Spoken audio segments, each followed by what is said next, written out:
Hello friends, मैं सुनीता शर्मा आपका स्वागत करती हूँ आपके अपने चैनल पैरामेडिकल असिस्ट में।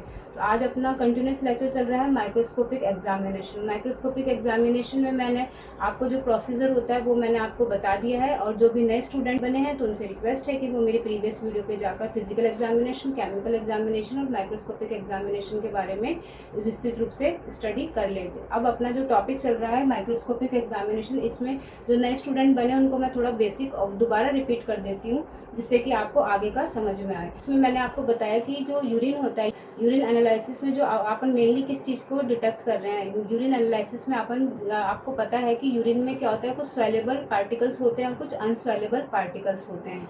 जो अनस्वेलेबल पार्टिकल्स होते हैं और जो एलिमेंट्स होते हैं तो उनको अपन क्या है, नेकेड आई से अपन ईजिली डिटेक्ट नहीं कर सकते।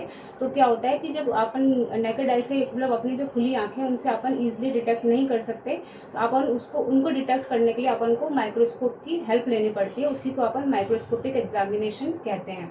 तो माइक्रोस्कोपिक एग्जामिनेशन भी क्लिनिकल पैथोलॉजी में बहुत इंपॉर्टेंट रोल है, आप लोगों को मैंने पहले वीडियो में बता चुकी हूँ।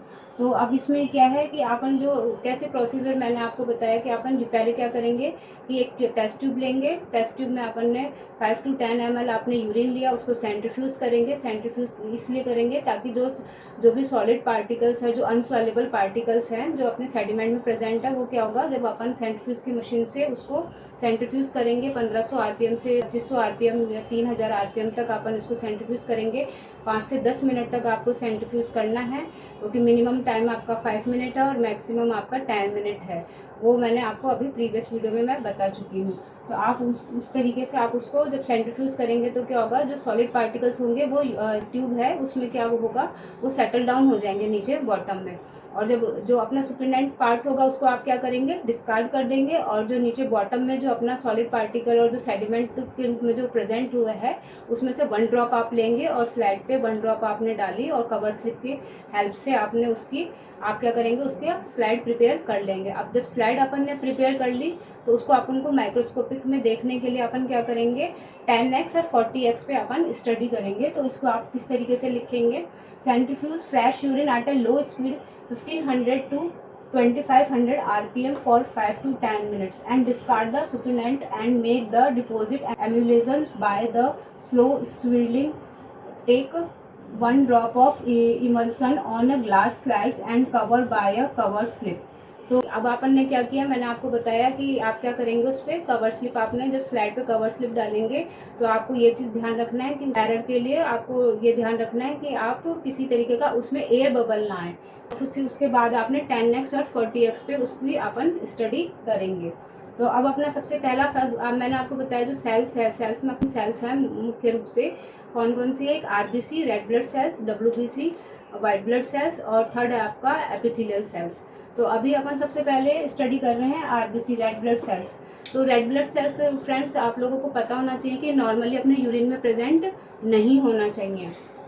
और ये मुख्य रूप से अगर आप देखेंगे तो यूरिन में अगर 1 से 2 अगर इनकी क्या होता है, जो भी अपन सेल्स जो एलिमेंट्स हैं जिनके बारे में अपन अभी स्टडी करेंगे वो क्या है, मुख्य रूप से अपने यूरिन में इनकी नॉर्मल रेंजेस होती है। अगर कोई भी चीज़ नॉर्मल है तो कोई दिक्कत नहीं है अपने मानव शरीर में, लेकिन अगर किसी की अमाउंट बढ़ गई या फिर डिक्रीज हो गया तो वो क्या, अगर नॉर्मल रेंज से बिलो और अबो दोनों ही क्या है अपने स्वास्थ्य के लिए हानिकारक है। तो उसी तरीके से जो रेड ब्लड सेल्स के बारे में अपन अभी स्टडी कर रहे हैं, इसकी नॉर्मल रेंज क्या है, 1 से 2 अगर आती है आपकी हाई पावर फील्ड के थ्रू तो फिर कोई दिक्कत नहीं है, 1 से 2 अपनी क्या है नॉर्मल रेंज है। लेकिन अगर 2 से 3 से 4 ये भी ठीक है, लेकिन अगर अमाउंट अगर ज़्यादा बढ़ रहा है जैसे 3 से 4, 4 से 5, तो क्या है ये कहीं ना कहीं एबनॉर्मलिटी को डिटेक्ट करना है। तो सबसे पहले अपन ये RBC is not present normally in urine, जैसा कि मैंने बताया कि यूरिन में आरबीसी नॉर्मली प्रेजेंट नहीं होना चाहिए एक हेल्दी पर्सन के अंदर।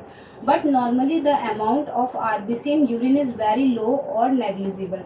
लेकिन अगर नॉर्मली यूरिन में अगर आरबीसी आ रही है जो बहुत ही कम है, जैसे कि मैंने बताया आपको जो हाई पावर फील्ड है ये नॉर्मल रेंज है, लेकिन अगर किसी का 1 से 2 या 2 से 3 आ गया तो कोई दिक्कत नहीं है, उसको अपन एक वेरी लो और नेग्लिजिबल तौर पे अपन उसको हाईलाइट करेंगे कि कोई दिक्कत नहीं है। कि कभी कभी ऐसा होता है कि 1 से 2 या 2 से 3 दिख जाती है।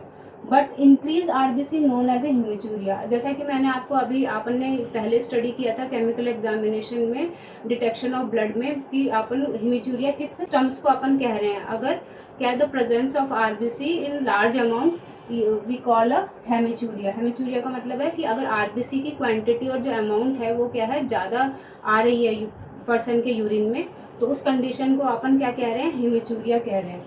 तो अब अपन ये स्टडी देख लेते हैं कि अपन आरबीसी को किस तरीके से अपन पहचानेंगे। तो मैंने फ्रेंड्स अभी प्रीवियस वीडियो में बताया कि आप जितना प्रैक्टिकली करेंगे उतना आपको ज़्यादा समझ में आएगा, बट प्रैक्टिकल पे जाने के लिए सबसे पहले आपको थ्योरी समझनी पड़ेगी कि किस तरीके से आरबीसी आपको दिख रही है। आपको जब स्ट्रक्चर ही नहीं पता तो आप कैसे उसको पहचानेंगे।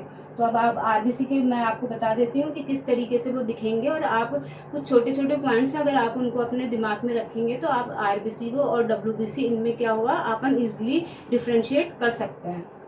तो सबसे पहले है intact small yellowish disc darker at the edges. जैसे कि मैंने ए पॉइंट में आपको बताया है कि जो आरबीसी होती है वो कैसी होती है, आपने देखा होगा बहुत वो बाइकॉन्केव होती है। ये भी मैं अभी आपको बताऊंगी, अभी इसके बाद ये नोट्स में मैं लिखवाऊंगी।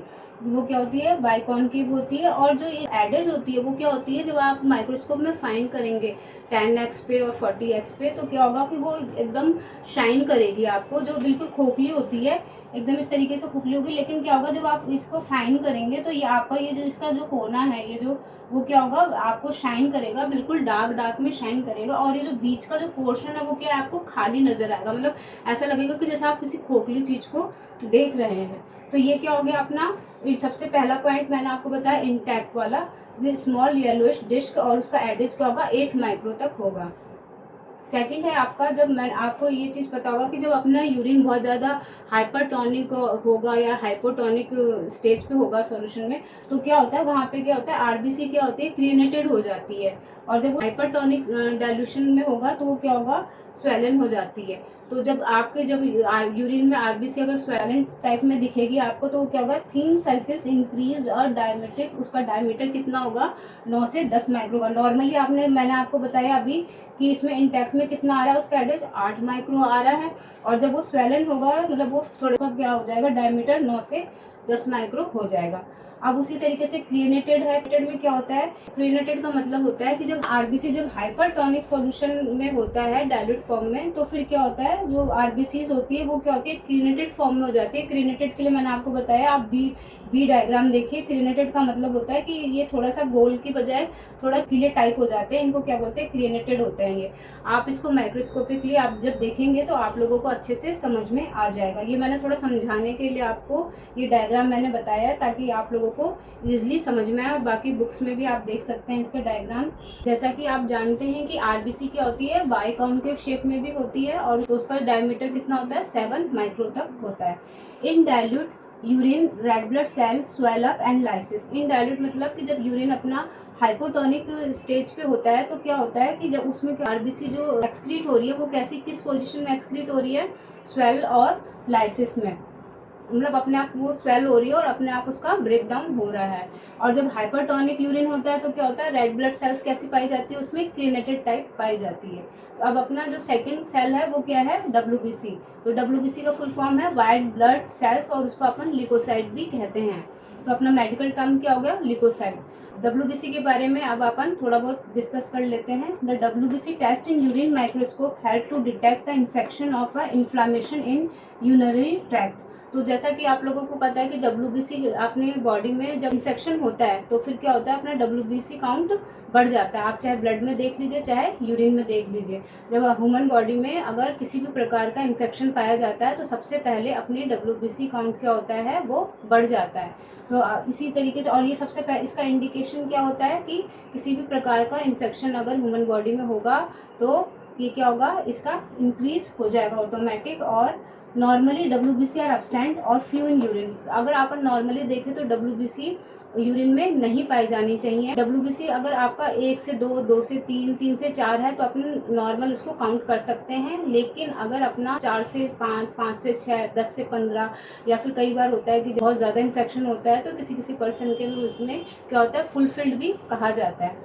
ये मैं आपको ये चीज़ें भी बताऊंगी कि किस तरीके से आपको कैसे अपन जब माइक्रोस्कोपिक एग्जामिनेशन करते हैं तो अपन को कितने फील्ड देखने चाहिए और किस तरीके से अपन रिपोर्टिंग करते हैं। नॉर्मली मैंने आपको बताया कि WBC एब्सेंट होना चाहिए, पर क्या होता है ह्यूमन यूरिन में क्या होता है कई बार 1 से 2, 2 से 3, 3 से 4 अपनी पाई जाती है, लेकिन उससे अधिक मात्रा में अगर आपको WBC दिखती है तो फिर ये क्या है, एबनॉर्मलिटी है अपने। अब इसके बाद अपन पढ़ते हैं a high WBC count in urine called pyuria. अगर किसी भी यूरिन में अगर हाई WBC आपको डिटेक्ट हो रहा है, WBC काउंट अगर आपका ज़्यादा मात्रा में पाई जा रही है तो उस कंडीशन को अपन क्या कह रहे हैं, pyuria. The presence of the WBC indicate urinary tract infections, kidney infections और अदर इन्फ्लेमेटरी इन्फेक्शन कंडीशन। आपको मैंने बताया कि जो भी ह्यूमन बॉडी के यूरिन में अगर WBC पाई जाती है तो वो किस चीज़ की तरफ इंडिकेट कर रही है, इन्फेक्शन की तरफ। किडनी इन्फेक्शन हो गया, इन्फ्लेमेटरी इन्फेक्शंस हो गए, अपनी बॉडी में कोई भी इन्फेक्शन होगा तो WBC काउंट नॉर्मली आपका इंक्रीमेंट की तरफ ही जाएगा उसका।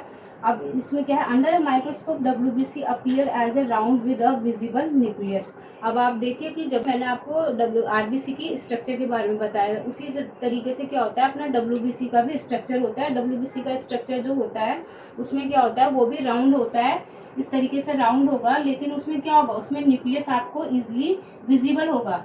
ठीक है, जो RBC मैंने अभी आपको बताया कि RBC कैसी होगी, RBC का जो एडेज होता है वो क्या होता है, इस तरीके से वो बाइकॉनकेव शेप में होगा और उसका एडेज क्या होगा 8, और अगर वो स्वेलन फॉर्म में होगा तो 9 से 10 मैंने अभी आपको बताया। और जब अगर वो क्रिएटेड होगा तो आपको इस तरीके से, जैसे मैंने आपको बताया था, इस तरीके से क्रिएटेड फॉर्म में आपको दिखेगा। और जब आप उसको बिल्कुल फाइन करेंगे तो वो बिल्कुल चमकेगा और बिल्कुल खाली, बीच में बिल्कुल खोखला आपको दिखेगा। वहीं पे जब अपन WBC के बारे में स्टडी कर रहे हैं फ्रेंड्स, तो WBC में क्या होगा, एक तो उसके जो साइज होता है वो भी इससे ज़्यादा होगा RBC से, और दूसरा जो उसके अंदर क्या पाया जाएगा, आपको न्यूक्लियस क्या होगा, ईजिली विजिबल होगा। तो ये सबसे पहले। और दूसरा जो अब अपन ने ये भी देखा, the end either number is counted और पर हाई फील्ड पावर।